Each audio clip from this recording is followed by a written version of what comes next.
verse that I quoted from Al-Quran, Allah subhanahu wa ta'ala says, لَقَدْ خَلَقْنَا الْإِنسَانَ فِي أَحْسَنِ التَّقْوِيمِ. I created mankind in the best of the creation, best of the shape, in the best of form. ثُمَّ رَدَدْنَهُ أَسْفَلَ سَافِلِينَ. Then I turned him into the lowest of the low. Now, there is a whole lot of wisdom and whole lot of message that is hidden in this small little message that we get from Allah subhanahu wa ta'ala.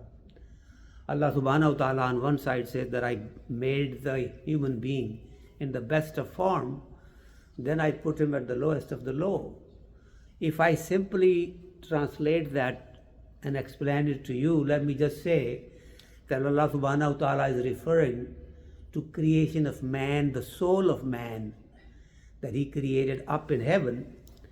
And at that point, that was the purest thing, the best thing, and he created man in his own image.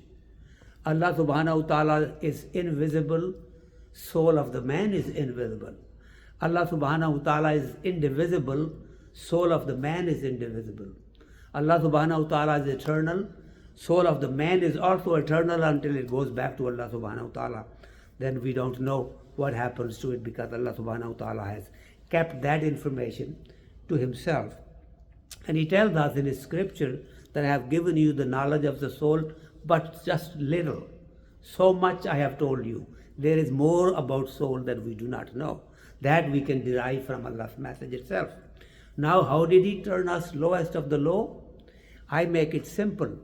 I simply say that when that soul, which is purest of the pure, made in image of God himself, Allah subhanahu wa ta'ala himself, comes and is imprisoned in physical body in the womb of the mother, when it breathed into before birth, few let's say 30-40 days before birth, then soul actually does not want to come in.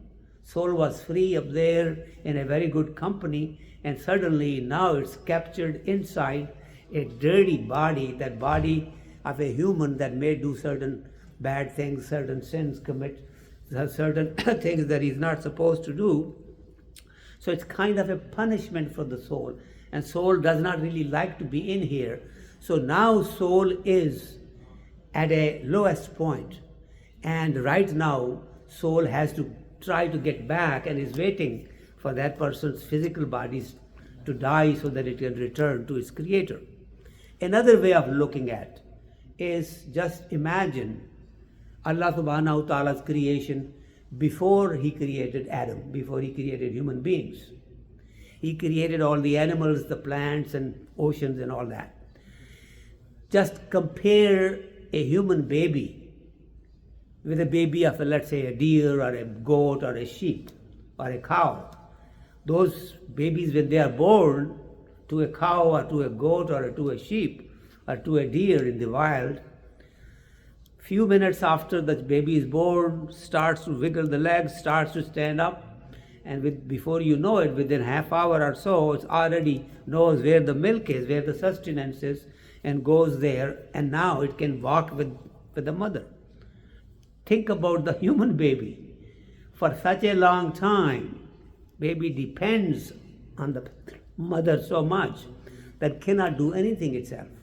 So actually, it's in a worse shape at the time and cannot survive until it's in an age group where it can walk and look for food himself. And even then, it takes him a while before he can actually earn a living or find something to eat.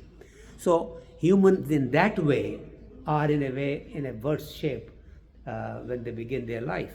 And later on, then Allah subhanahu wa ta'ala tells us who are the ones that are not in that bad shape. Those are the ones, إِلَّا الَّذِينَ آمَنُوا وَعَمِلُوا الصَّالِحَاتِ وَتَوَاصَوْا بِالْحَقِّ وَتَوَاصَوْا بِالصَّبْرِ. Those are the people who believe in Allah subhanahu wa ta'ala and do good deeds and enjoin others to do good work, and are patient and are not complaining when they have adversity or when bad times come upon them.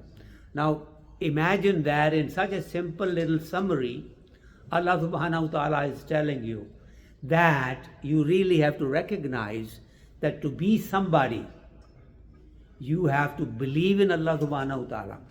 And how are you going to believe in Allah subhanahu wa ta'ala if you are born in an atheist home or in a home that is in, let's say, in Hinduism or those people that are,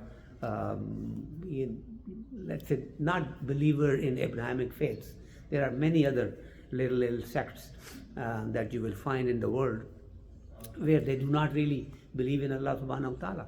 Now, why is that it's necessary to really know who you are? Because when all the souls were created up in higher realm of life with Allah subhanahu wa ta'ala, Allah subhanahu wa ta'ala gathered them and took a promise from them, told them about themselves and about Him, and then He said, ask them, Alastu bi rabbikum, am I not your Rabb? And they all said, Kalu bala. They all said, yes, you are.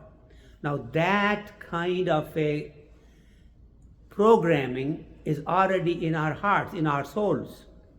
That particular soul, that particular ruh that said, yes, we understand that you are our Lord, is in our body now.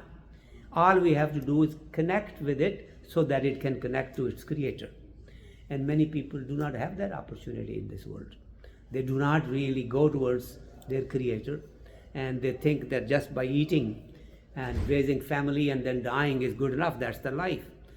Exactly the opposite. You really have to know who you are, why you are here, connect to your creator, and do good deeds and tell others as to what it is, because now you have been given a message that doesn't only belong to you, but it belongs to the entire community, entire human community. So you have to deliver that message to them, not to force upon them, but at least inform them that this is for them, and if they're willing to accept it, if Allah subhanahu wa ta'ala wills it that way, it'll happen. If it doesn't, then it's their good fortune or good luck. Nothing in this world is a coincidence. Everything happens by a reason. Let me give you an example very briefly. There's a story about a priest who saw a baby kitten,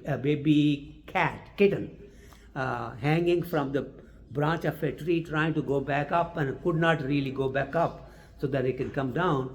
So the little kitten was in trouble, hanging from the tree branch, and that priest or that person, the clergy, he tried to save it, but the kitten would be difficult to reach. So what he said, that I'm going to get a truck and throw a rope on have that branch, tie that branch down, bring it down. When it comes down, then I can help the kitten.